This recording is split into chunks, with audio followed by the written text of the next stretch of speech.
Supreme Rice. Since the 1930s, supporting Louisiana farmers and communities throughout Louisiana. To find out more, go to supremerice.com. Why choose a Sleep Number smart bed? Can I make my site softer? Can I make my site firmer? Can we sleep cooler? Sleep Number does that. Cools up to 8 times faster and lets you choose your ideal comfort on either side.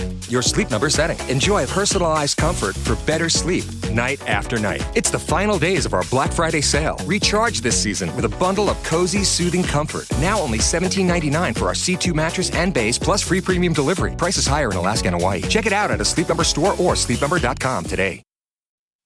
Live at lunch. You are looking live. Live at lunch. Live at lunch with Ott and Hanny on 104.5 ESPN, Baton Rouge. What the hell's going on out here? Now, here's Jimmy Ott and Charles Hannegriff. For some reason or another, you sound a little taller on radio. Is it live? Is it live? Is it live? From Rio Cantina on Airline in Prairieville, welcome to the Wednesday edition, Thanksgiving Eve of Live at Lunch, 104.5 ESPN Baton Rouge. Charles Hannegriff along with Jimmy Ott. Jordan Kitchen's back in the studio. Randy McKay with us today. Scott Rabelais with us today. Wes Reynolds with us today. College basketball with us today. Coaching news with us today. Jimmy, good morning. How are you? Good morning, man. We got some beautiful weather outside. It is awesome, huh? Yeah, the weather's This is great. Fantastic. If you're getting ready for the holiday, if you're punching out a little bit early or going to see family and friends, enjoy the days here. It's going to be an eventful few days football-wise, and glad you're with us here today. So where do we start? I guess we start with Lane Kiffin and the no news is good news type of thing. Jimmy, this is what I hate to keep saying the same thing over and over. It's been the same thing for 3 days, but this is what people want as an update, and so we need to do that. And my update is no news is good news. Everybody that I check with, everybody I can check with every day, and everything still seems to be in line for Lane Kiffin to be at LSU with an announcement coming Saturday after the Egg Bowl on Friday. Everybody goes with the same caveat. Lane Kiffin could change his mind at the last minute, but at least for the moment, everything and it's been pretty quiet on the rumor front for the last, I would say, 48 hours for sure, with Kiffin going anywhere else. It looks like Ole Miss has kind of accepted that this is what's going to happen, and Florida has moved on. They've accepted for a little bit now. Yeah. I would say that Friday meeting, Dellinger releasing the details, word getting out that, this is kind of an agreement in principle, you'd say. There have been other agreements in principle that didn't come to fruition.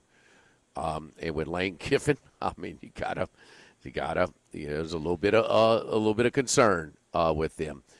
But, I mean, for months, and we talked about it, he didn't sign that deal for a reason. So he had an urge to get out. I don't think he was. He had the deal. He didn't have to drive Ole Miss up. I mean, they were sweetening the pot. He's just ready to move on. But he could change his mind. It's an odd deal because when everything happens like Thursday, Friday, the athletic director makes one last run at him, a playing meeting, not a yoga session, and he's trying to save his guy. He's trying to make his one play. It's like O'Keefe telling Saban, man, tell me what you don't like about this job, and maybe I'll go see these little booster groups around the state and things like that. I'll knock some of that out for you. Let's get one more thing. Jimmy Sexton saying, Nick, you sure? Because I got guys that can either coach or they can either recruit, but very few that can do both, man. You sure you want to go into the pro game because you lose? They're making that last little pitch, and, boy, you could read the official statement from Keith Carter, the athletic director from Ole Miss, and saying, oh, there's some messages beyond these words. He's pissed. He's actually going to leave his team before the playoff if form holds on this whole thing. But a week's a long time to wait for this thing. That's why people do want an update. And they get nervous, because things I mean, do go it's sideways just sometimes. Doing business with Lane Kiffin will make you nervous. And by the way, this is going to be, if he's the coach here, which we think he's going to be, this doesn't stop when he gets here. I mean, and I'm not saying he's going to I'm not sure about that. But it's one job. I don't think one job. Alabama? Absolutely. Yeah. I don't necessarily think it's going to be job hopping, but Lane is always going to poke the bear. He's always going to be – there's always going to be a social media something. There's always going to be a something. The one time we're like, man, he's really – the one point in this whole thing of sympathy when he's like, man, he's really battling with this. He's maxed out. He feels he's maxed out at Ole Miss. He doesn't want to leave his team. He's never this would be his biggest game in a playoff. That would be his biggest stage. Out of all of his stops, that would be by far his biggest game. And he's worked so hard to put it together. He's worked the portal. He's worked the boosters. He's done everything to max out at Ole Miss. He would be in a playoff where Texas and LSU and Florida and some other Auburn, Tennessee are not. And man, that's a tough deal. But he's tired of fighting this uphill battle. He's tired of fighting with one hand tied behind his back. And I know that he wants to go where it's more of a loaded deck, whether it's Florida. But his wife wants to go to. I mean, she's an alum. Her dad was an All-American quarterback there. I mean, the rekindling, the reconciliation, I don't know. Man, you figure that out. You let me know. And that point of sympathy, and he's tweeting out day 42, deep thoughts with Jack Handy. Right. I mean, I'm jumping on the McAfee show. You're always going to get so you're going to get the clown show. Yeah, you're going to get the side show. He can't help himself. If you're surprised and if you're pissed off when it happens here, don't, because it's coming. All the accessories are included. Yeah. And I'll add one thing. And some people get a kick out of that. Yeah. I'm not one of them, but okay. No. It's part of it plays better. And I said this before. I'm not trying to. That's why I think he's actually a better fit at Ole Miss than he is at LSU, because those kind of antics are perceived differently at a high expectation, high resource program. You get the whole Lane Kiffin, think? Yes, and you get the whole Lane Kiffin experience with this. I don't think he was necessarily looking to get out of Ole Miss unless the right job came along. When you say I'm ready to get out, he was only ready to get out. If Brian Kelly had survived here and Billy Napier had survived at Florida, I don't think he was going to leave just to leave. He wasn't going to take Arkansas, Oklahoma State, or UCLA. No. It had to be a certain job. No. He could have stayed there another year. He whined about this over and over. Well, I mean, big bad LSU doesn't have to do this, and Alabama doesn't have to do this. I mean, he talked about it all the time.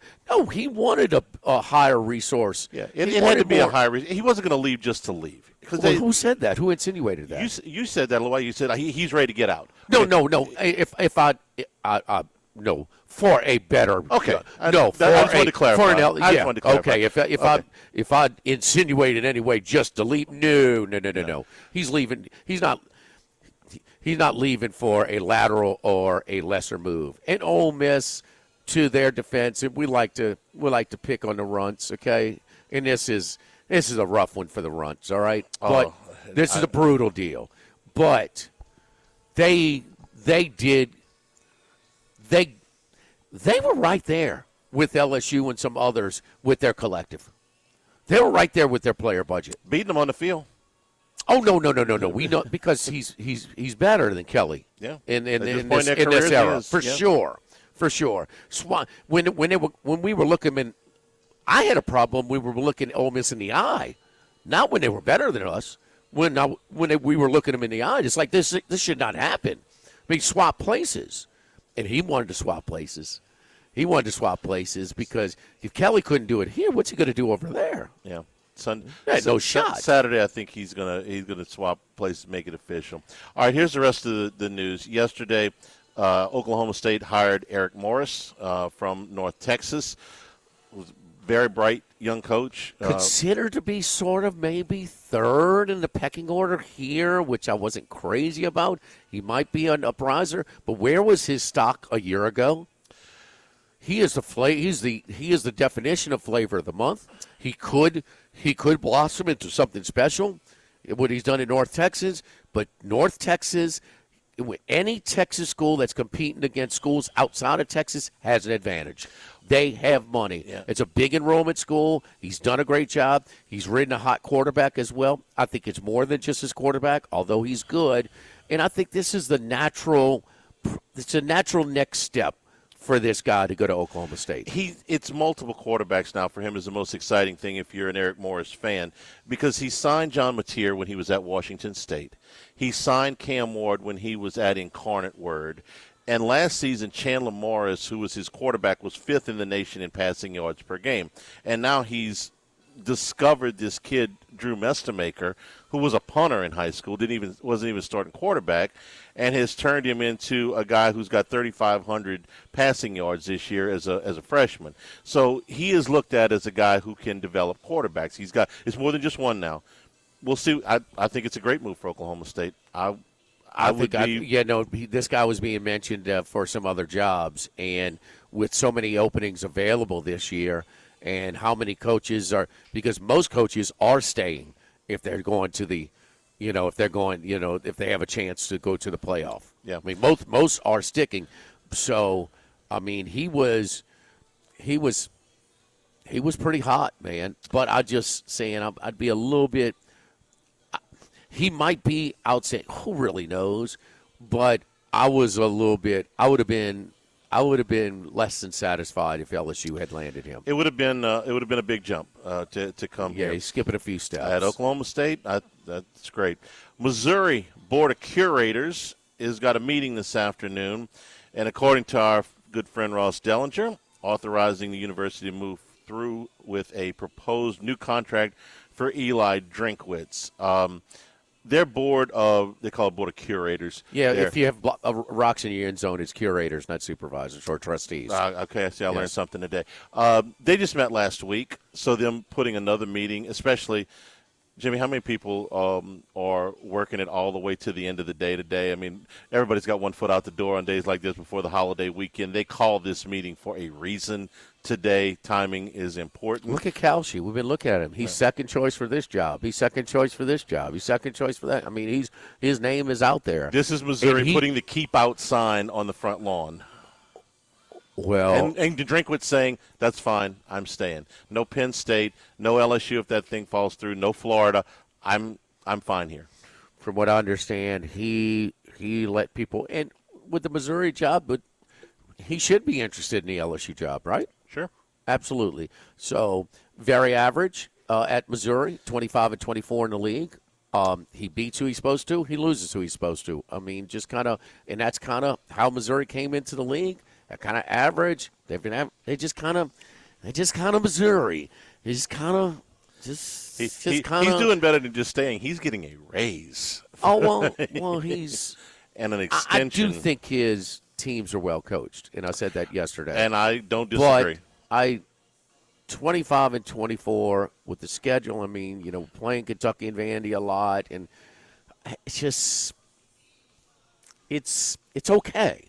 It's okay. LSU just fired a guy that was 34 and 14, and no, not in the league. Not in the league, but what was he in the league? He was 8 games over 500 in the league, I think, is what he. Okay, finished. well that's just okay at LSU. Well, got him fired. 8 game.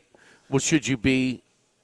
So he was 5 and 3 for on the average 4 years. Should you be fired for that? I don't know. No. If 19 and 10, 9 games. It was 19 and 10. 9 games over 500. That's I would say that's kind of what's expected, huh? No, they expected more than that. They fired him for that. If he was busting his ass, if he was didn't everything he was supposed to be doing, and that was the results, I don't think he would have been fired, Charlie. I didn't think he would be fired. And I knew he was lazy. Yeah. Maybe. We'll never know, I guess, but they did fire him. The other news, according to 103.7 The Buzz out of Arkansas, the Arkansas Razorbacks are going to hire Alex Golish from South Florida. The Buzz is reporting that Golish has accepted the offer to be the next coach in Fayetteville. So the pieces starting to fall into place a little bit here. with the coaches. Yeah. So, What do you think? What do you think of the Mad Russian? I thought he was. I probably should stop calling him that. He was born in Moscow, but he's been in the United States for a very long time. So. Done a hell of a job. Yeah, done a hell of a job. He's put together a really nice. I think he has the best group of 5 roster. Doesn't help them when they got beat, in Memphis, and but I mean, to beat Boise, to beat Florida, he's got a good roster, man, and there might have been. Is he going to be able to get as good of a roster in Arkansas as he was in Tampa? They're going to give him some. They're going to give him some resources. There's some money up there. He's 7-6 his first 2 years at South Florida, and 8-3 this year. And the one thing I noticed about those guys, they physical. Well, the quarterback's extremely physical. He looks for people to hit when he's running in the secondary. But the lineman, I would prefer my quarterback maybe not be that physical. But the lineman, I would prefer. And those guys will hit you. They'll line up and went. He's got guys that he's got guys that are decent side. That's why I said I think he's got the best roster. I think up front they're better than the teams in the American right now. Tulane, Memphis, Navy, these teams. But a short sample size. I thought he would be more around that Florida area. I thought he would be a real candidate for the job at Florida in Gainesville. Going to Fayetteville in North Arkansas, I don't know. I mean, I hate to say fit, but you say they're going to give him money. Well, okay, you're in the SEC. Where's that going to rank of 16 teams? Is he going to have 13th the budget? Budget? You know as well as I do. If you're at Arkansas, you got to recruit the hell out of Texas. That's you got to go. You got to get a haul out of there. You can't make a living on what the state of Arkansas produces. I think it's the one team that has suffered more with their roster building if they're moved to the SEC from the Southwest Conference, because they were playing every visiting game. They were the only non-Texas school, and so they had a presence. They were, and I just don't think. I thought in the Southwest Conference, they were about a fringe top 20 type of roster. They're not anymore, and it's not clear. And it hasn't been. And maybe Can he do it? Maybe. Maybe with his ties out of Florida, maybe he can pull some kids out of Florida. Not a lot, but if you can pull a handful. No, he needs to pull some money out the boosters and some real money, and not just kind of what Kiffin was doing at Ole Miss. Some ones that you can compete with the big boys. Well, there's certain offices he can walk into. They've got plenty of money up there. We'll see if he can get it out of them. Yes, they do, and it's just getting it out of them. That's here at Rio Cantina. Rio Cantina, man, the great family of restaurants in Rio Cantina and Las Palmas. It's kind of a festive day, a festive evening. Yeah. And, night before the evening and evening before Thanksgiving, it's a day of celebration. You're coming back home, you're gathering with friends, and you don't have to be at lunch till like noon the next day or, whatever. Just get cooking in the morning. But it's a time to get out. It's a big going out night. So how about it? You do the happy hour over at Rio Cantina. They got margarita specials. So a lot of great stuff that we have going on over here at Rio Cantina. We're at the one in Prairieville on Airline Highway. If you coming from Baton Rouge, it's right past Frank's on your right-hand side. So just a little bit further is Las Palmas on your left-hand side down in the Gonzales area. So really, really good stuff over here. So our specials that we have each and every day, the lunch specials, 11 a.m. to 3 p.m., served Monday through Friday. So they're available in all the fresh ingredients, generous portions. So really good stuff over here at Rio Cantina. Live at lunch, 104.5 ESPN Baton Rouge.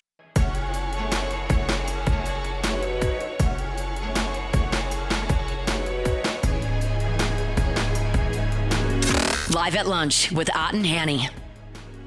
And return here at Rio Cantina in Prairieville on Airline Highway. Remember, the show is always available on demand, 1045ESPN.com, LouisianaSports.net, as well as the new Handycast up at on YouTube. That is all brought to you by Supreme Rice, SupremeRice.com. Supporting our Louisiana farmers since the 1930s, Supreme Rice. All right, let me get the bad out of the way first. This format in Las Vegas for the basketball tournament is bad. Okay, it's hard to follow. It's not particularly fair. It's icky. Okay, you have 18 teams trying to qualify for 4, and so you're going to have some disparities in strength of in 2 games. In 2 games, you got to get it to 4. Right. And so you're going to have some disparity in different level strengths of pairings, and then it's also point margin of victory, and that's how they're separating. So they're trying to score at the end and things like that. Yeah. But it's kind of screwy. But the that's the end basketball of the that's the end of the bad. The basketball has awesome. been phenomenal. Awesome. We have seen pre-Thanksgiving, and I understand some of the criticisms are this is hurting the Maui Classic. It's hurting some of the other tournaments. The Maui Classic's not as strong. I get it, but my God, the quality of basketball for pre-Thanksgiving has been off the chart. I mean, Tennessee and Houston, are we going to be surprised if that's a Final Four matchup? It was an Elite Eight matchup a year ago. If that's a Final Four matchup? I think both teams have improved their rosters. And that was Houston that was that close to – I mean, they stole the game from Duke, but then they blew the game against Florida in the final. So take your pick. I mean, it's as close, by far as close as Kelvin Sampson has been. It's his first time he's been to the title game, and they had it. They had it. They kept the guy, the Oklahoma transfer, who's from Las Vegas. I forget his name, but he's it's his second year there, and he pulled his name out of the draft very late. It's 2 of them are back, and they're carrying the load offensively, but they got a freshman who could really knock down some perimeter shots, and some of their bigs are just young right now, but they'll be there. And I love the interview after one of the games said, oh, yeah, coach is going to get on us, but that's why we're here. We came to get coached. My point is, we came here to be coached. Yeah. There's so many college coaches in whatever sport are scared to coach. It's basketball and football mostly because they jump so much. We came here to be coached. I mean, that's a strong statement. In Tennessee, Charlie, I thought their Achilles heel was Ziegler for so many. They have upgraded significantly. And the kid they got, is it from Maryland? But he's a senior, and it's another sophomore. Their backcourt is a big upgrade. And he's a guy that you have to guard. You have to extend, whereas they kind of dared Ziegler to shoot. You have to spend. So that opens it up, and he reads the defenses, and he gets where he's creating. He create for himself. You leave him open, he's going to shoot it. He's going to knock it down. He's shooting 40% from 3 for the season so far, and he hit every foul shot. Him and the sophomore, I think they combined for like 26 or 28 free throws last night. But you've seen those scoring droughts. You've seen those ugly stretches for Barnes' team at Tennessee. This is not one of them. And this is November, where it's supposed to be a little choppy. Yeah. But for those teams to combine for 150 points in November, that's all you need to know. And Houston went 7 minutes without a point. They're both teams, I think, are upgrade, especially on the offensive end. You know who I was watching last night was Senac, the freshman out of New Orleans. Now, he didn't have a big scoring night last night, but he still looked at as a probable lottery pick next year in the NBA draft. The Newman kid? Yeah, a fringe lottery guy right now, and a first-round pick. He's off to a reasonable start. He's averaging about 10 points and about 8 or 9 rebounds a game so far. He didn't have a big night last night, but that's who I was watching. The Auburn played the same Houston team about a week and a half ago, and Michigan blew the doors off of them last night.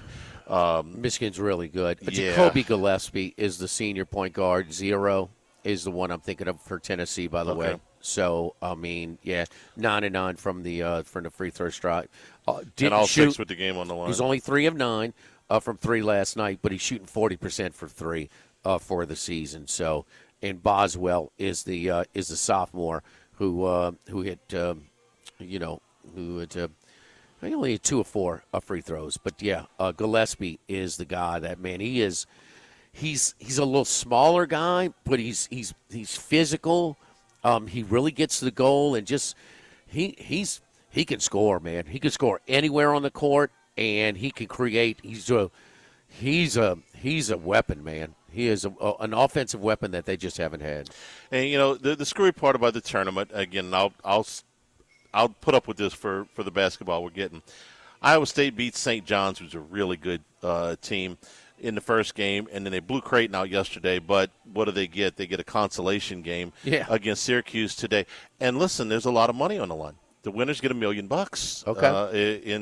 in this tournament. So the difference between winning and losing today is $500,000 for the team, and then you go down to $300,000 for the third place game. So they playing for something. What we laughed. Well, they did this last year too. I know, but the money has upped. Okay. Oh, they have. Yeah. The money is upped, and the field is up. I mean, they want to do 32 teams next year, which I think is maybe a little ambitious, but we'll see. More good basketball. I'm fine with it. We scoffed, both of us did, when the NBA put this tournament in the middle of December and painted the courts a funny shade and said, we're going to give you a little bit of extra money, and we're going to put this tournament in the middle of the season. We were like, really? You think those guys are going to care? And guess what? They cared, and they really put more into it than I ever thought that they would. Well, imagine for college kids, putting more money on the table. You're seeing some terrific basketball in November. It's not that I can look at a game in this tournament for money in Vegas and say, oh, yeah, I can tell they're playing. They play the same. They play the same. I think, but the money has brought the matchups together, Jimmy, is what I'm saying. No, I understand way it. More matchups. It brought good matchups last year. They upped the money this year. It's brought even a stronger field. They've rotated between Mandalay Bay. The crowds are not great, but what you going to do? It's daytime in November. I mean, where they play the Maui Classic, I mean, you're dealing with a 500-person gym there. I mean, a small high school gym there. So there is quality basketball all over the place. And the Maui Classic, I mean, they still have a trip to Hawaii.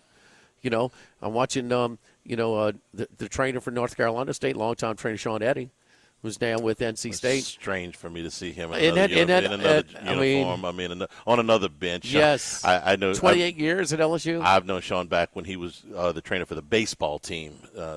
We've known him a long time. It's awfully strange to see him on a bench other than LSU's. We'll wait, see him bounces back with a win, but they might have to throw a little money in theirs. Or, I mean, it's nothing. I mean, there's competition. I mean, it's just. I love the fact that Will Wade was coaching in shorts yesterday. Yes, I noticed that as well. So, most basketball coaches don't exactly have tan legs. To get him a flowered shirt, though, man. I don't know why. Red flowers. Don't forget our friends at United Community Bank, the local way to bank big with locations from Baton Rouge to Golden Meadow. We've been serving the people of Southern Louisiana for over 50 years. United Community Bank, our great team of bankers, want to wish you and yours happy Thanksgiving. Prentice Wilkes, Heath Meir, Nicole Glover, Hunter Creed, David Campbell, David Henry, United Community Bank, member FDIC, equal housing lender. Here at Rio Cantina in Prairieville on Airline Highway, in Brewley, Las Palmas, down the street on Airline in Gonzales, on Highland Road. It's Wednesday. It's Margarita Day. It's $5 margaritas all day, all night at all of our restaurants. So you looking to meet up some friends? $5 margaritas makes every day a fiesta, Charlie. It is a very nice little incentive to come on by and see us. Live at lunch, 104.5 ESPN Baton Rouge.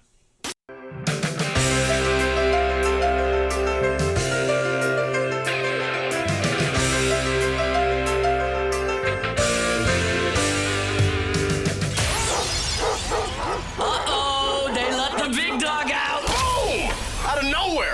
It's time for the big dog, Randy McKay, with his best picks. Big dog, happy Thanksgiving, my man. How you doing, buddy? I'm doing pretty well. Happy Thanksgiving to all you as well, and all the listeners out there. It should be an interesting day. A lot of good games. A lot of good, got Black Friday too, and a decent matchup, and should be a big weekend. Yes, indeed. We'll be paying a little close attention to the Egg Bowl on Friday in Mississippi as well. So, you think that news is going to break during the game? You think it'll leak during the game? No. Okay. No. I don't think you guys are really upgrading in coach if you get him, in my opinion. But why is that? We can leave that up to date. Well, no, just what has Lane Kiffin ever won? I mean, he wouldn't even be probably a head coach if it wasn't for his dad, for one. I mean, he was an epic failure in the NFL. He was pretty much a failure in college till he did have a couple good runs with it, building up a couple programs and rode the coattails of being an offensive coordinator for Alabama, sure. But what did he do in Tennessee? I mean, that was a disaster. Tennessee, I'll be fair. Tennessee's an incomplete. He gave up on it. He thought USC was a better job. Maybe not. But and he certainly failed at USC. I can't hold it against him for failing with Mark Davis, Al Davis in the Raiders. I mean, who won there? And also, I mean, are we gonna keep Pete Carroll from going into Canton because he's a complete failure with the Raiders right now? I mean, they're pretty poor with the organizational. But Randy, he has the highest SEC record, conference record. Forget the inequity of these non-conference scheduling. See Penn State's non-conference schedule this year. But he has the highest winning percentage for conference games at Ole Miss since Johnny Vaught. That's 60 years ago. And so that's what I'm saying when I say, well, it's not like he's coaching at Alabama, LSU, Texas, Florida. Ole Miss, it's harder to win games at Ole Miss. Now, he has energized the booster group to where they have tightened the gap with the new structure of the new format of roster building and paying players.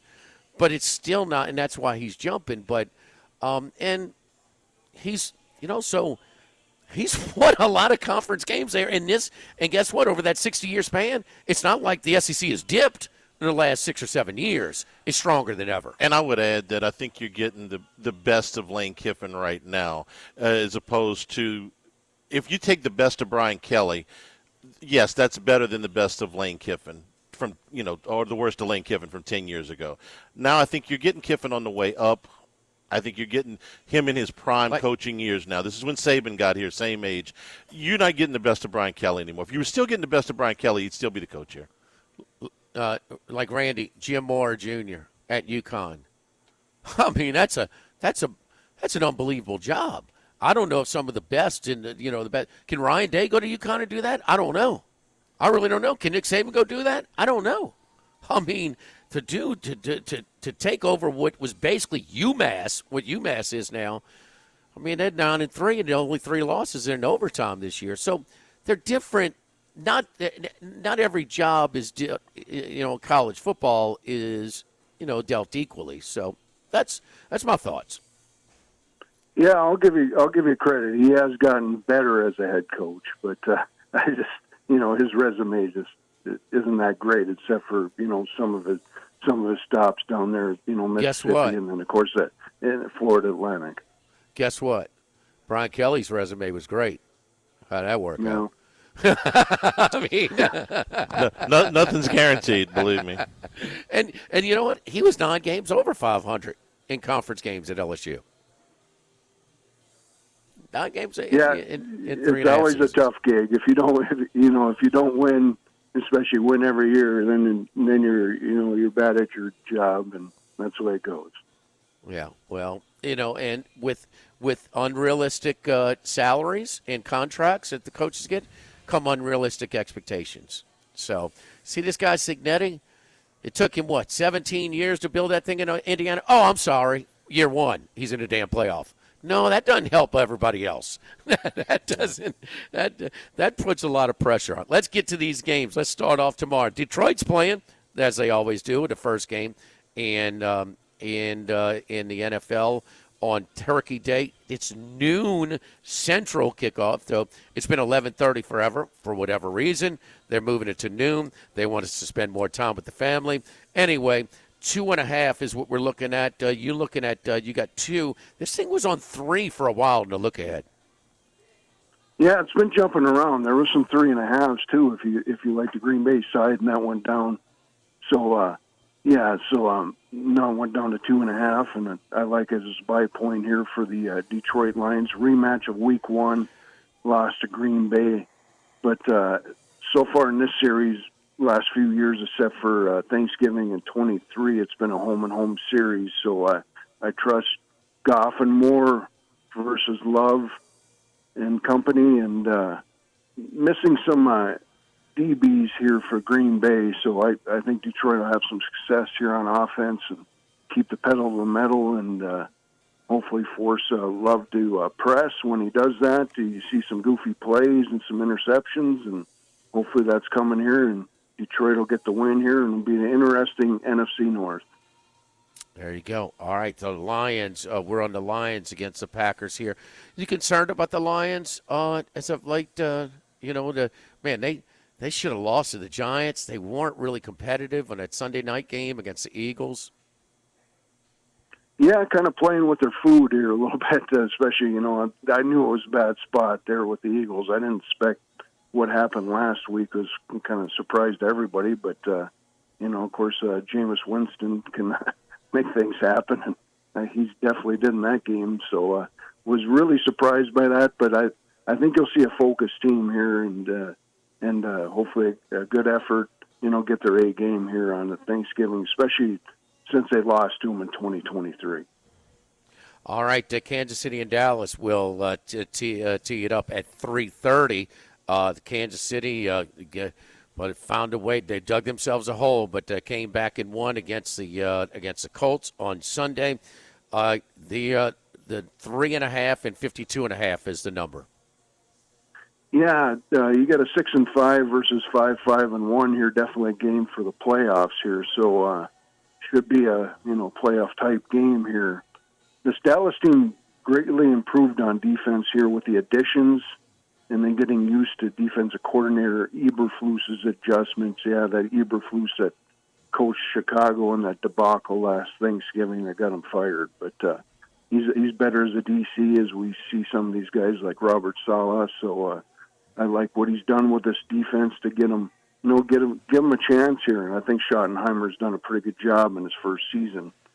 This KC team isn't an explosive team. They score, but it's all with clock-consuming type drives, and they rely on their good kicker. Man, both these teams had really good kickers with Bucker, and then on the other side, you got that, that bomber. I can't think of his name off my hand, but he's good too. But this Dallas offensive line has some injuries, going against a good KC defense, led by Chris Jones, and that could be some as well. So coming off that big win, I see this being a little closer game than expected here. So under 52.5 in this big total.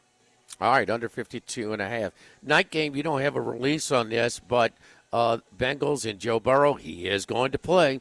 So he will start tomorrow night against the Ravens, and Ravens are 7 and 51.5. Just some thoughts on this matchup. Yeah, if Cincinnati had a little bit more defense, I would consider this as an underdog play. But of course, I got 2 left in the Circus Survivor, so it'll probably be 2 on Baltimore here. I do have Kansas City and Detroit available if I want to use them. I've used the Eagles, but this will probably be 2 with the Ravens here, and hopefully it goes well. And Joe Burrow doesn't play defense, unfortunately, and this is one of the worst rated. I heard the worst rated defense since 1972 in DVOA, if you believe in such things. And we've seen it on the field. Even though last week was a rare thing for them, they had a pick 6, and they had a Stonewall Jackson there on the goal line, which they probably haven't done that in years with that defense, even with Lou Anarumo when he was there. So that was, and they still lost the game. But I see this, hopefully Baltimore can pull through and I can survive and then get my couple picks in for Sunday. All right, but we do have the Black Friday game, Bears and Eagles. Bears on top, that tough NFC North, but their point differential is minus. That's a rare combination. What's that tell you? They've been pretty fortunate right now, but they're built for these close games. So, Randy? Yeah, and they kind of remind me of it was like 3 years ago when the Vikings had the same situation here where they didn't have a great point differential and they were winning these games. We got an 8-3 versus an 8-3 game, battle for first place probably in the NFC. Philly coming off that tough loss to Dallas, getting shut out in the second half, which was real surprising. Not the same offense. And this has been shown when they lose that right tackle Lane Johnson. When he's not playing, this offense isn't the same. Their team isn't the same without him as well. These Bears, like we said, winning close games off turnovers, and they're getting some defensive players back here, so they should be able to, keep Hurts and Barkley and company. And I like what I've seen out of Williams, a little bit of improvement. Coach, of course, you got to credit that with a great job Ben Johnson has done in his rookie season. So I see this being a closer game than the 7-point spread. So I think we're going to get exciting Black Friday game there in the afternoon. There you go. All right, so Detroit minus the points, under a field goal. Kansas City, Dallas under 52.5, and Chicago on Black Friday plus the 7. Randy, enjoy the oyster dressing and the shrimp and melon casserole and the cornbread crawfish stuffing for all your holiday spread tomorrow. Dang, that sounds really good. I'm going to have to come out and see you guys for that. You come down one holiday season, we'll take care of you. We're going to feed you. You know that. Big Dog, we appreciate it, man. Our audience appreciates all that you do for us on the show, man. Enjoy your Thanksgiving. Good luck to you. Happy Thanksgiving. All right, thanks, guys. Good luck, everybody out there. There you go. Don't forget our friends at Legacy Title. Chad Reynolds, Legacy Title for all of your real estate closings. 296-0060. Full-service title company servicing all of South Louisiana. Ashley Donald, Mariana Haynes, Adrian Galata, Michael Platt, Natalie and Bradford Smith. Buying, building, refinancing. Nobody choose but you. Choose Chad Reynolds in Legacy Title. Live at Rio Cantina, live at lunch, 104.5 ESPN Baton Rouge. Live at lunch with Ott and Hanny. We are at Rio Cantina on Airline Highway in Prairieville. There's already college basketball starting today. Vanderbilt tipped off about an hour ago. They got a 7-point lead going to break against Western Kentucky. And we got UNO. We've been watching UNO a little bit. They're an interesting team. They had an upset at TCU. They almost upset Mississippi State in Starkville earlier this week. They beat Tulane by 22. Now, LSU blew them out by 35. They play Texas Tech here in a few minutes. They are a massive underdog. Was it 29? 28.5. Yeah. 28.5, okay. That game tips off here in a few minutes along with Syracuse and Iowa State. Iowa State's got at least a claim to be the best team in that tournament, although they didn't get the draw that maybe they needed. They play Syracuse, who's also played really well. That game tips off here in just a few minutes at the Garden Arena, the MGM Grand Garden Arena. The first two games going in Vegas, or the first game going in Vegas today. No football today. It's the first time in 39 days. No football, so wall-to-wall college hoops, man, all day, all night. And all day and all night here at Rio Cantina, it's $5 margaritas for this Wednesday. Thanksgiving Eve, that makes it a fiesta, Charlie. Scott Ravelli with us when we come back. Live at lunch, 104.5 ESPN Baton Rouge.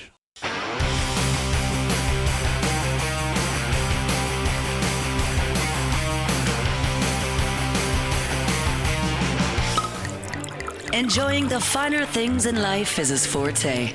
Let's bring in Scott Ravelli from The Advocate. And we're here at Rio Cantina on Airline Highway in Prairieville, where all day on Wednesday it is Doesn't get any finer than that. margaritas. Yeah, $5 margaritas all day. Good stuff, Thanksgiving man. Eve. Almost sounded like the on the little open there that they're pouring potentially a margarita. Rab, you pouring margaritas here today? You done working for today? No, man. We have to get stuff done early because they do 2 papers in one day. And then I've been doing that, and then some staff predictions on the team, on the coach and the game, and then I got to do my column for Friday and for Saturday. So no, it's never a off day. Not right now. You ever had a coaching search where you had a week pause after LSU found their guy?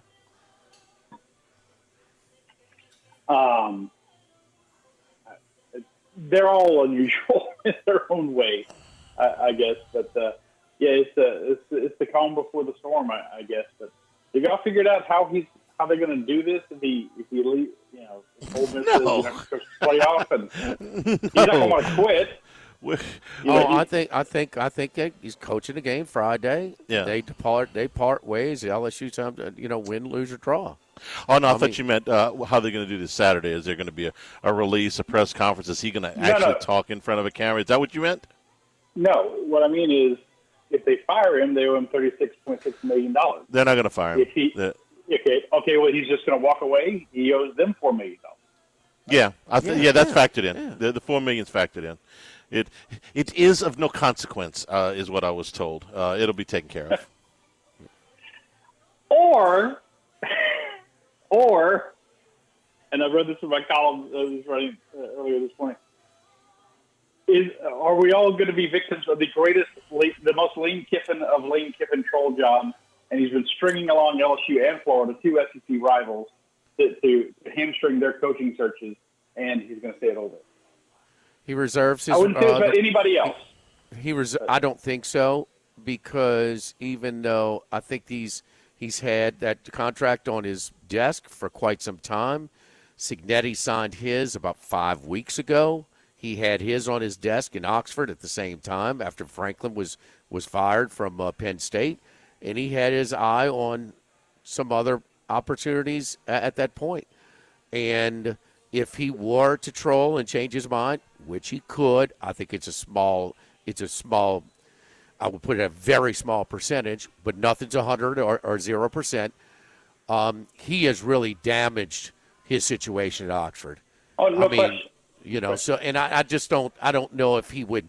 I mean, he's had time to think about this. He didn't start thinking about this last week, and that would be a really poor calculated move, because then if we don't care if he loses to State one time or he loses that Kentucky game last year. Lose that Kentucky game. Kentucky went 1-7 in the league, and he's had some of those. It wouldn't be as cozy. And I'll go on the record. I say it again, because of his antics and the stuff that comes with Lane Kiffin and the social media stuff, where he seems way more comfortable than he does actually in person. He's just the opposite of most people. That's more of a fit in Oxford than a high-resource, high-expectation program like LSU. So we'll see. Nonetheless, there's been a lot of good – Tuberville's a pretty good coach, huh? Yes. Cutcliffe, pretty good coach? Yes. Houston Nutt, pretty good coach? People have in business. Orgeron coached the best team in college football history. These guys, 60 years of sample size, he's got the best conference winning percentage at Ole Miss. He is maxed out in Oxford. He is maxed out there over a long sample size, and he's done it where the league is arguably at its strongest over that 60-year span. Let me add one thing to all of that, Scott. If he did pull that and go back to Oxford at this point, maybe he could repair the damage there. Maybe not. Maybe take him a long time. But I do think it would severely hamstring him for any other job. If 3 years from now the Alabama job came up, or whatever job it is he wants, not an NFL job but another college job, I think schools would be very reluctant. They would say, listen, you took Auburn to the altar and said no. You took LSU and Florida to the altar. You strung your current employer along for better than a month. We're going to skip the drama show. We're just going to go find somebody else. I'm not saying the guy would never get another job. I'm just saying that the really peak jobs, the ones that he would really want, I think they'd look twice if he did this dog and pony show all the way up to the end and then pull the rug. And I think he knows that. So, again, I agree with Jimmy. Nothing's 100%. But didn't you think a week ago on Friday that this week would be filled with rumors and innuendo and all kind of crazy stories coming out about what might happen, and it really hasn't? What did you think last Friday? Yeah, and let me go back to him, by the way, and say I think he's coming to LSU. I just think Lane Kiffin is the one coach who could just be toying with people. But no, I think he's coming to LSU. I just, part of me is in the back of my mind, just like, is it definitely true? But you're right. It's not until the ink is dry. I thought, and I've said on your show, and I've certainly said on our podcast and stuff, I thought, there's a good possibility he might not make it to the game. There might be some internal revolt with players and maybe even some of the staff who don't think they're going to come with him to an LSU, assuming he takes the job. So, I was kind of wondering if he was going to make it to this game, but as time goes by, as we get closer to the Egg Bowl on Friday, it looks like that he will. But yeah, I've expected something else. He's certainly calmed down on social media, even, right? He's hardly tweeted anything up there. They took his phone away. Sorry to take your staff phone.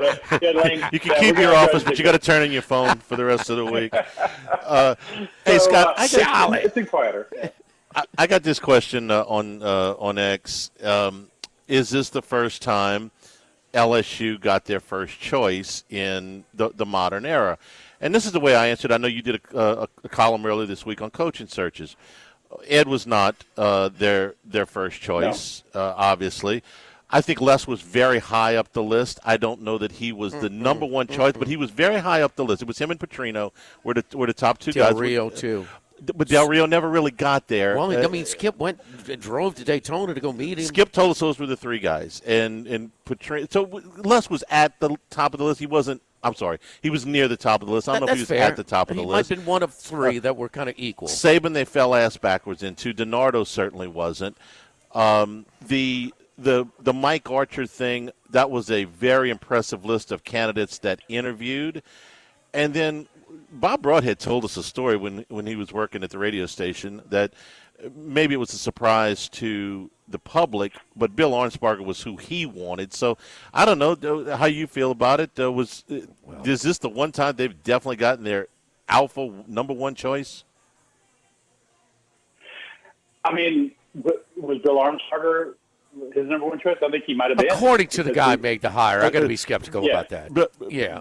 Broadhead said, and Broadhead knew him from his time in Miami, but, Bob was known to embellish at times. Most coaches, most people that make the hires tell you it's their number one.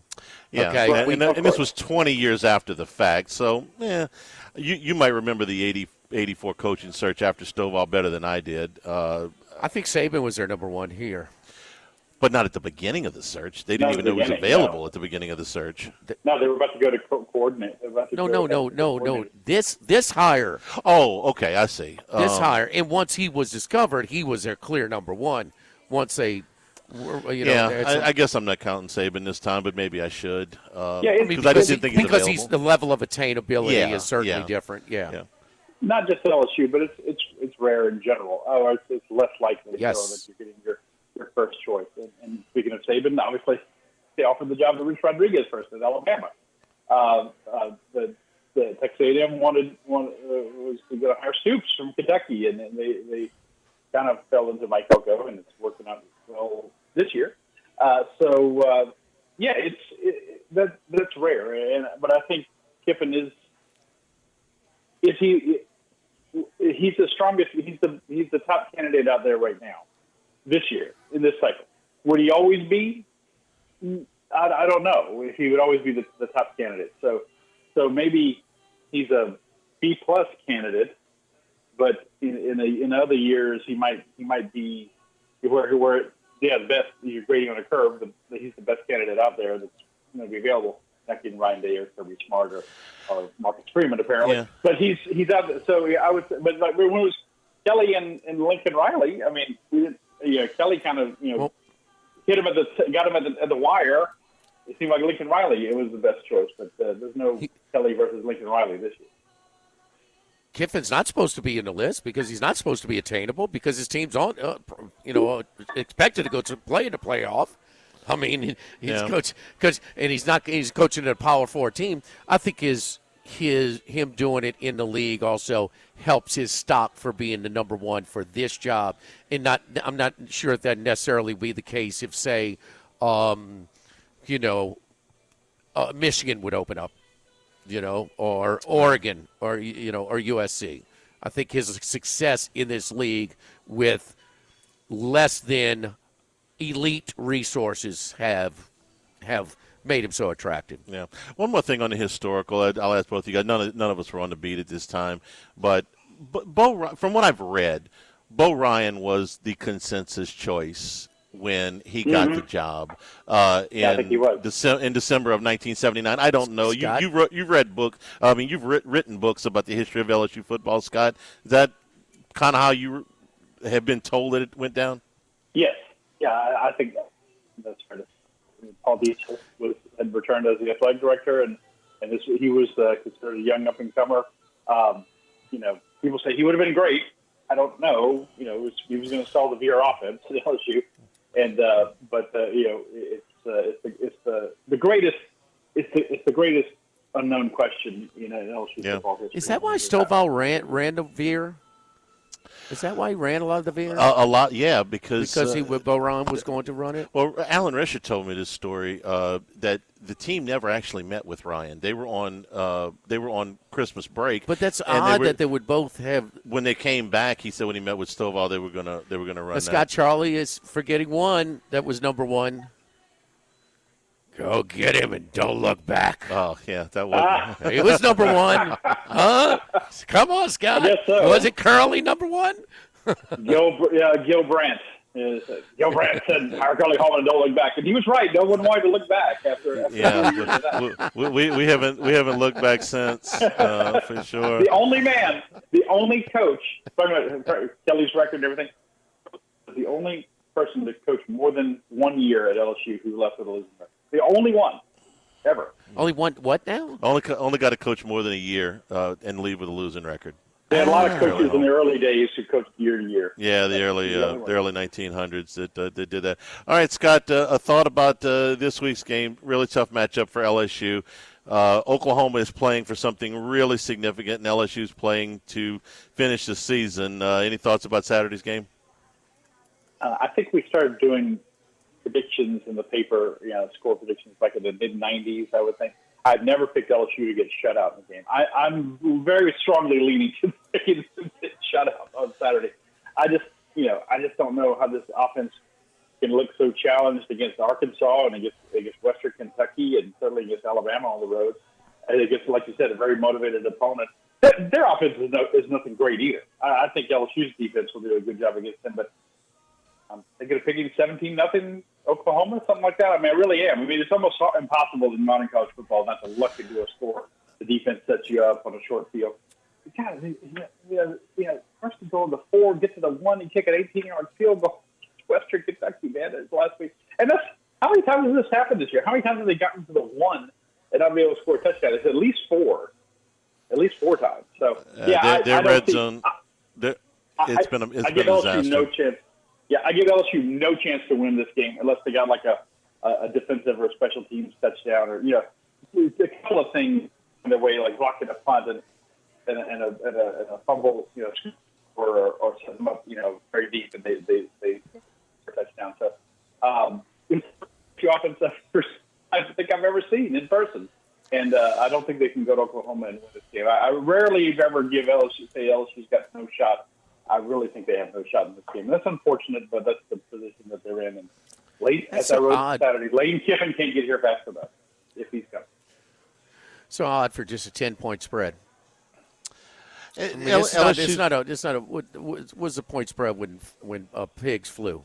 25, 24? 20, yeah, 23 27. to 25, something along those lines. Something like that. That's kind of what I remember. I'll tell you the game I got in my head.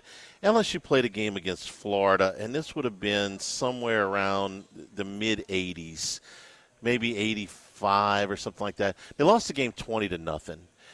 And it felt like they had been beaten 60 to nothing. Was here. The offense was – they could have stayed there until New Year's and not scored. Florida didn't run away with it because LSU's defense was really good too. And that's kind of how I feel about this game.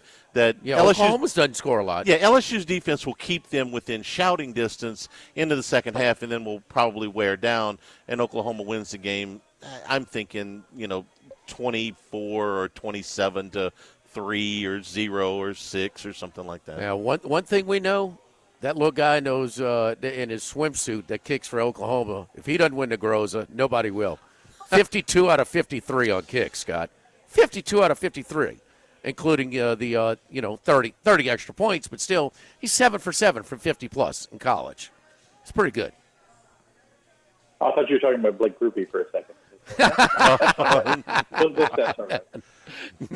No. Here's the number you need. There was in 1985 they played Florida. They lost 20-0. LSU had 135 yards of total offense in that game. Florida had 407. It was as bad of a beating as you can take for a 20-0 game. Anyway, Scott, got to run. Have a safe trip to Norman, and we'll see you at the press conference. Thank you, guys. Happy Thanksgiving, and hopefully go quickly. Happy Thanksgiving. Yeah, we appreciate it.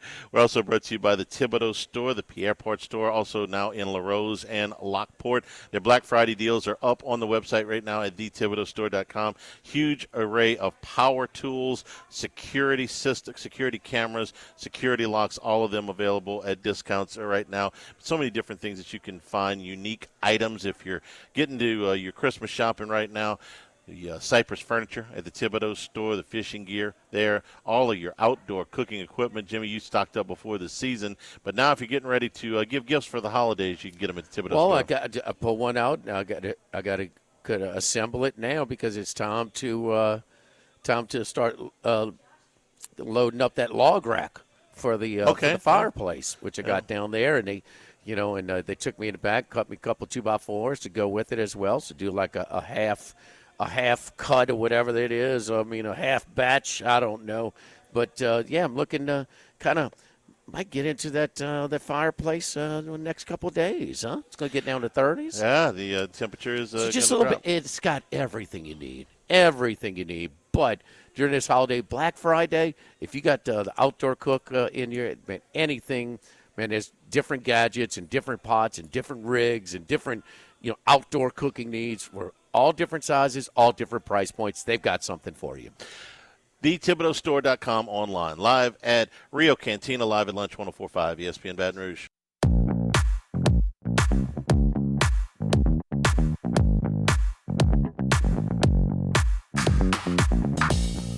From east, north to south, but we're heading west. It's Wes Reynolds from VSiN. And return here at Rio Cantina on Airline Highway in Prairieville. All day Wednesdays, it's $5 margaritas. $5 margaritas, Wes. Drinking with Lincoln, huh? How about that? Does that sound good on Thanksgiving Eve? Happy Thanksgiving, Wes. That sounds delightful. Happy Thanksgiving, fellas. Yes, indeed. So give us your 2 cents. We think it's on pause, but we think that Lane Kiffin will coach the Egg Bowl on Friday, and then he will part ways with them and take the job at LSU. They win. They're on their way to the playoff. We know about that. He's got the best winning percentage in conference play since Johnny Vaught did in the 60s. That's a hell of a sample size, and that's a pretty long sample size to kind of, but some people, once he won on a big level, your thought about Lane Kiffin expected to take the LSU job? Yeah, not really a surprise here.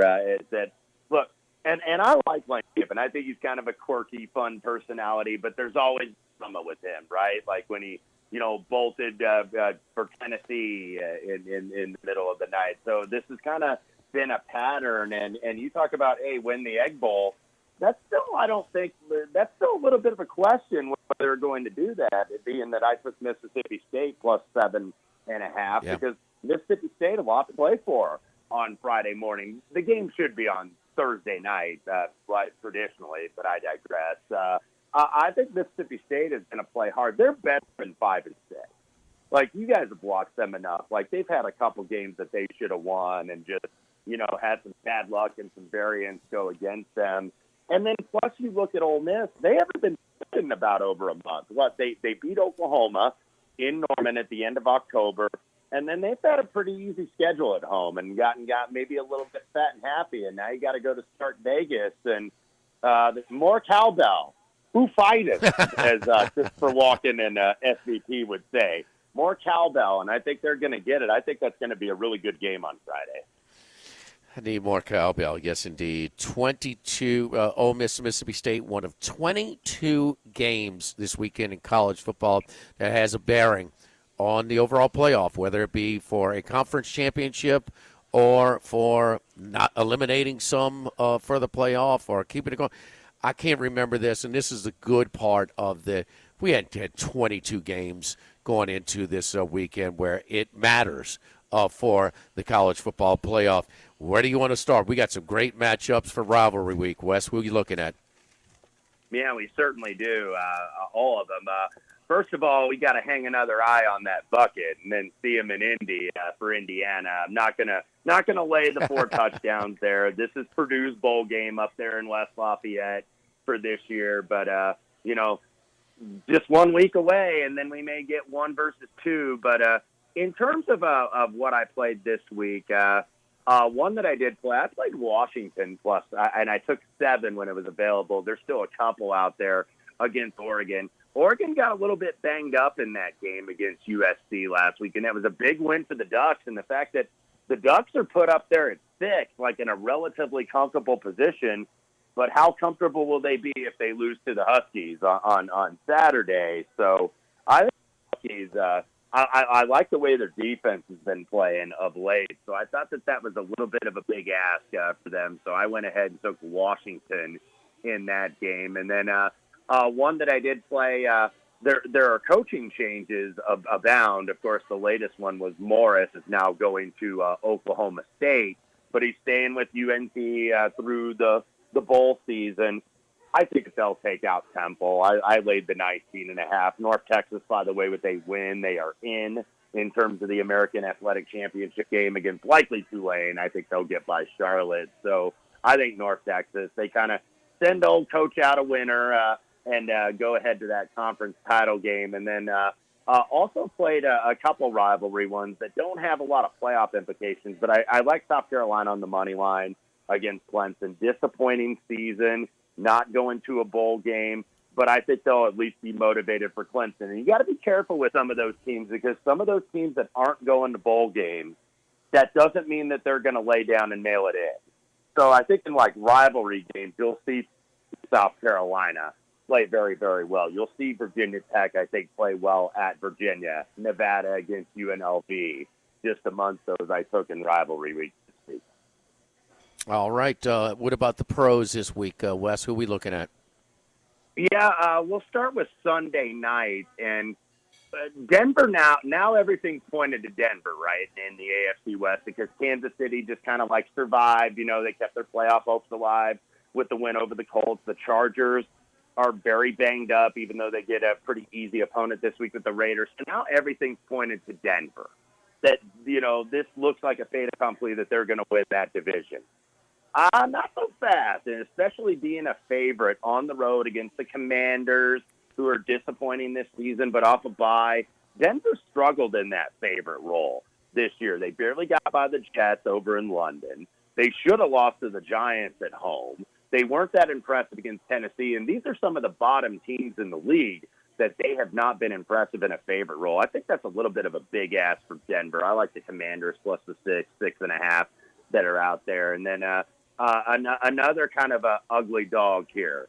Boy, on Monday night, this is a little bit weird to see just 7.5 for the Giants at the Patriots. And I think that number is assuming that Jackson Dart is going to be back from concussion protocol. Discounted, but The Patriots were laying, 12.5 on Thursday night, just a couple weeks ago against the Jets. Not much separation with the Giants and the Jets, right? It doesn't look like with basically the same record. So, the Patriots at the top of the market here, maybe a little short-term sell on these guys. So go ahead and give me the New York Football Giants over the Patriots. Yeah, and Jameis Winston has moved the ball. He moved it up and down the field against the Detroit Lions. But even more impressive maybe was against that Packers defense, which is so respected. They did say it was the receiver's fault. He did throw that interception to end the threat when they lost by 7 against Green Bay. But they have, minus so many weapons, Winston has moved.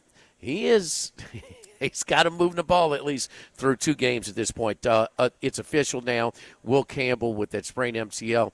He has been placed on the injury reserve, so he will be out a minimum of 4 weeks. The first-round draft pick out of LSU, left tackle for the New England Patriots, and he's had a hell of a year, huh, Charlie? They lost a guard too, and I'm not sure what the extent of his injury is, but that was the whole left side of their offensive line that they lost in that game.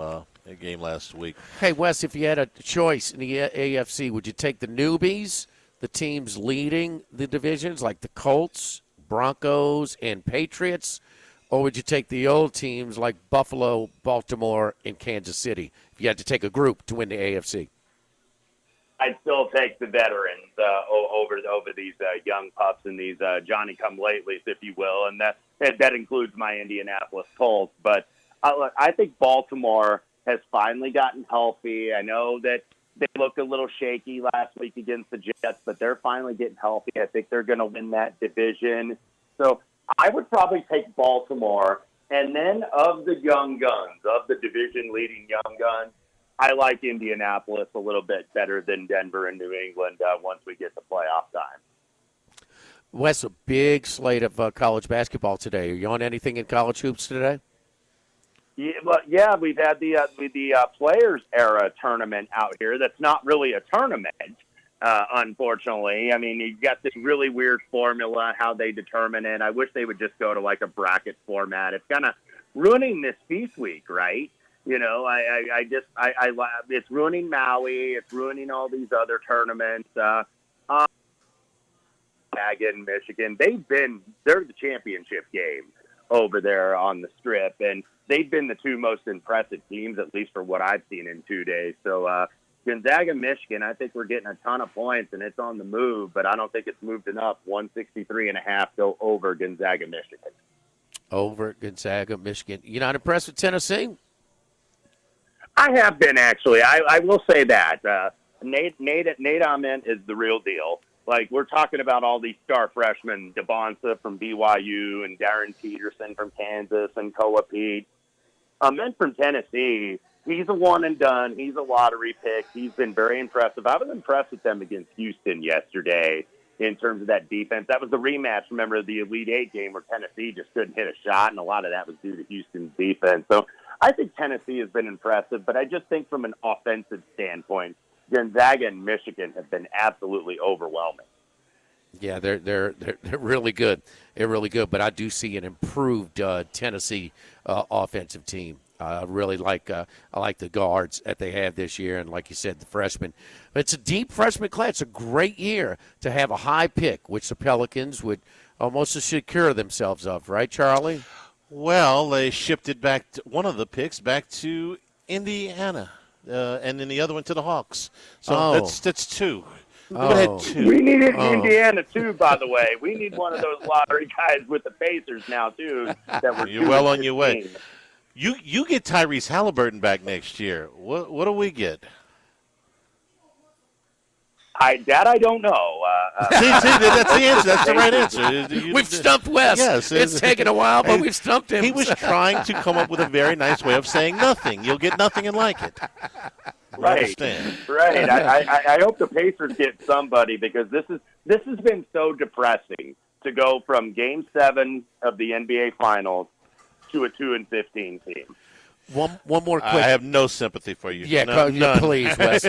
Come down to New Orleans and LSU right now. Can I tell you this stat real quick? Jordan Poole, who the Pelicans acquired this offseason, has never missed more than 29% of the games in one season. He has played for his career 89% of a possible regular season games. He missed his 11th game out of 18 the other night for the Pelicans. This happened last year with DeJounte Murray. He had never missed more than 8 games in a season. He gets here, he promptly breaks his wrist and then tears his Achilles. I don't. Okay, more serious stuff. Got a future on this division. The Pacers division. Who's going to win it? Looks like a 2-team race between the Pistons and the Cavs.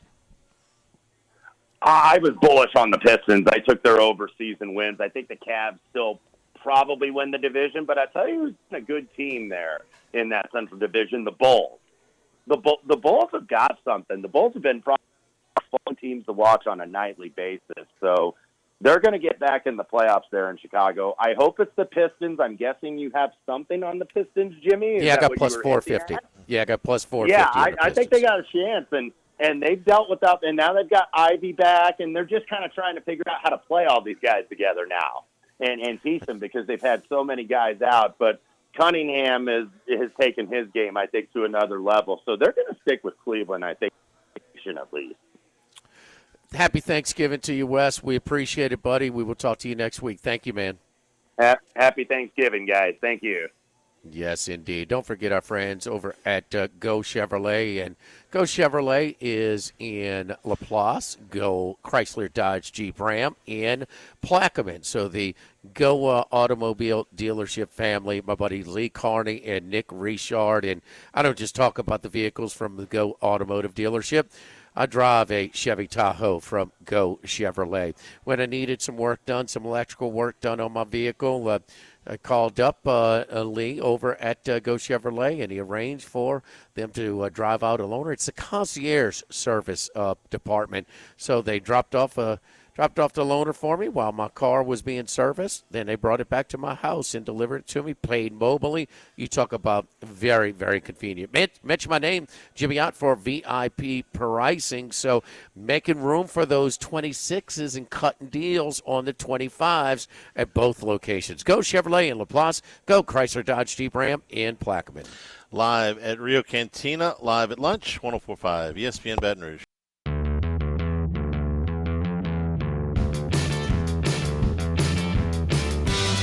Live at lunch with Ott and Hanny.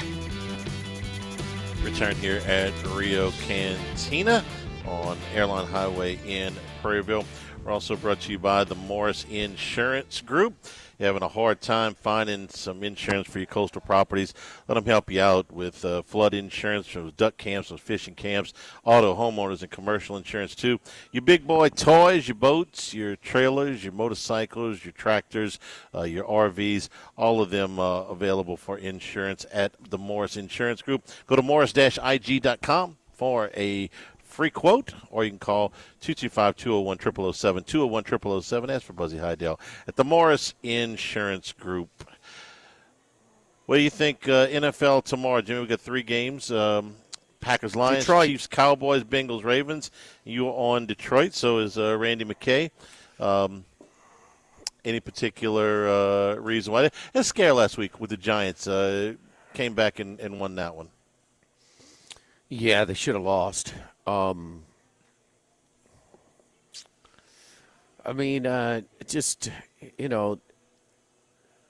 think that Detroit's kind of been waiting for a little bit of this game since opening day.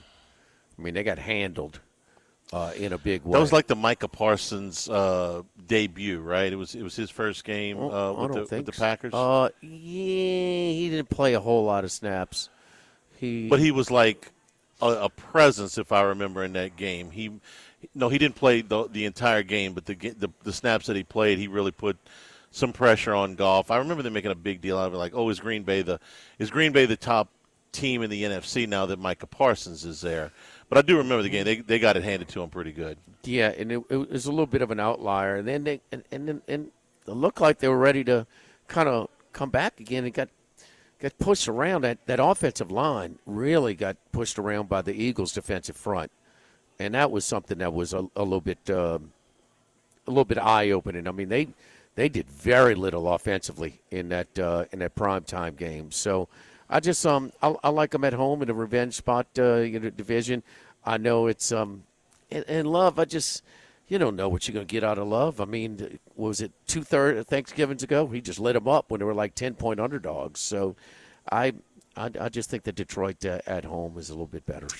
This is also the opportunity for Detroit to put themselves back in the playoffs. Right now, Green Bay's got them by half a game, and they would essentially flip positions with the 49ers in between.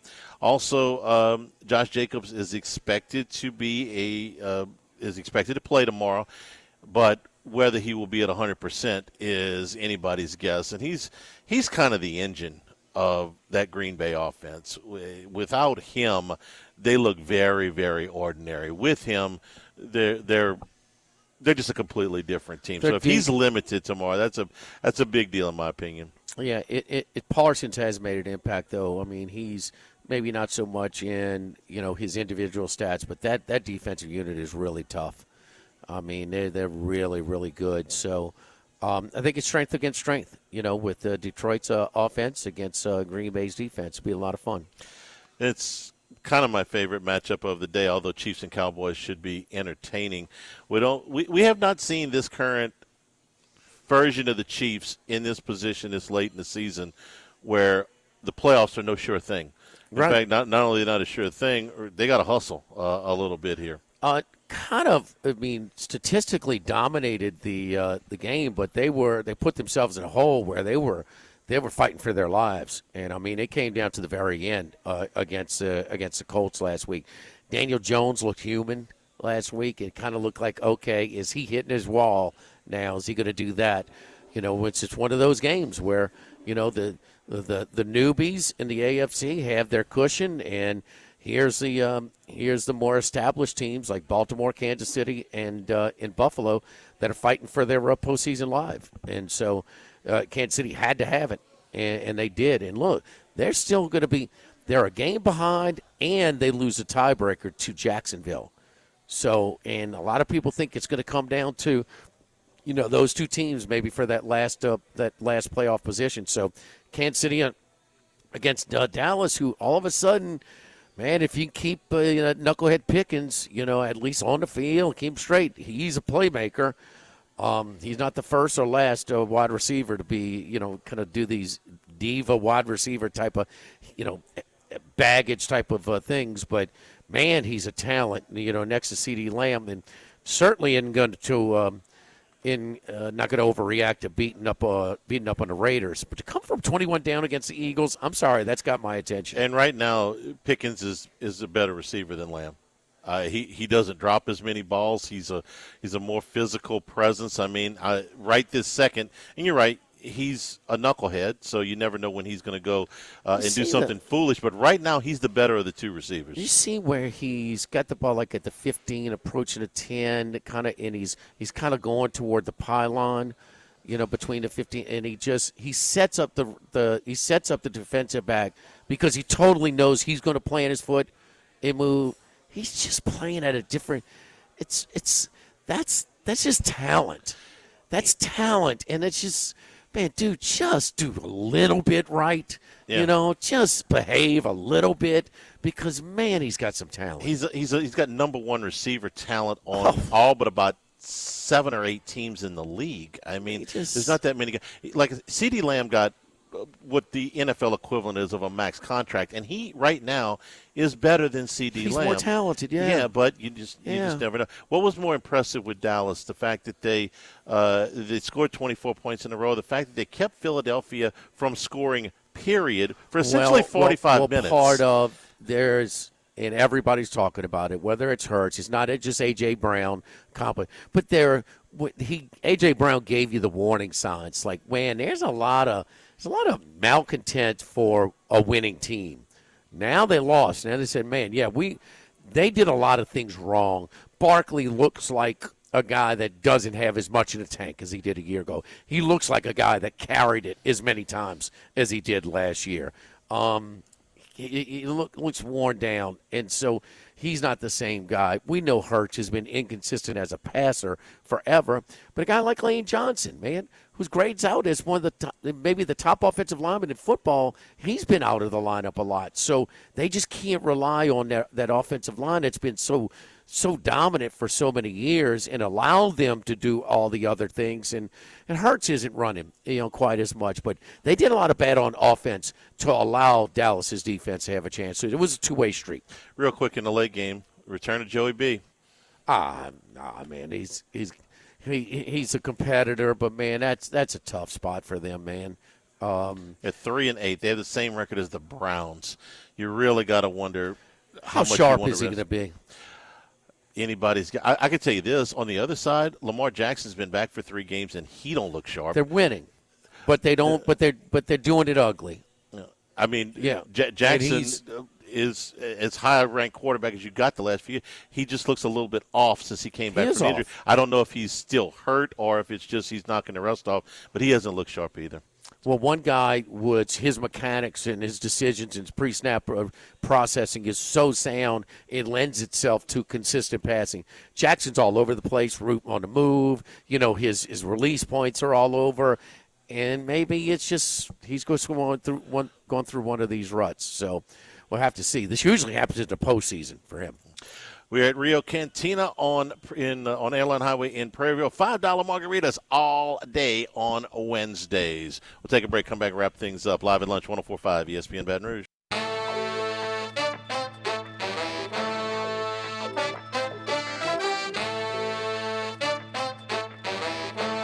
Live at lunch with Ott and Hanny. Rio Cantina on Airline Highway here in Prairieville. $5 margaritas all day on Wednesdays. And this is the pre-holiday. Good time to come by and have a cocktail and get ready for the holiday. Yeah, it's at this Rio Cantina location here on Airline Highway in Prairieville, down the road at Las Palmas, over at it's in Gonzales on Airline Highway, just across the street. In Rio Cantina and Bruley, Las Palmas on Highland as well. So all of our Rio Cantina, Las Palmas family of restaurants. Wednesdays is Margarita Day. $5 margaritas all day, all night for this kind of going out night for pre-Thanksgiving, Wednesday, Thanksgiving Eve. Friday is not going to be boring. A great slate of college football. We'll do our final football Friday, starting at 10 o'clock from Rufino's. They'll be doing their Black Friday gift card specials. Buy $100, get a $50 gift card for a bonus. And we've got a great slate of college football that'll be starting early with us. We'll start the show at 10 a.m. Richard Dixon will be with us. We'll talk LSU football. We'll have the Egg Bowl on deck. It starts at 11 o'clock right there at the top of the regular show. So going to be a fun time. Hope that you can make it in your plans. Be out there. Syracuse down 1 at half to Iowa State. UNO hanging around down 41-34, 35 seconds to go in Lubbock. So great college basketball action. Everybody have a great Thanksgiving. We'll see you on Friday. For Jordan back in the studio and us here at Rio Cantina, have a great day and stay tuned for Hunt on 104.5 ESPN Baton Rouge.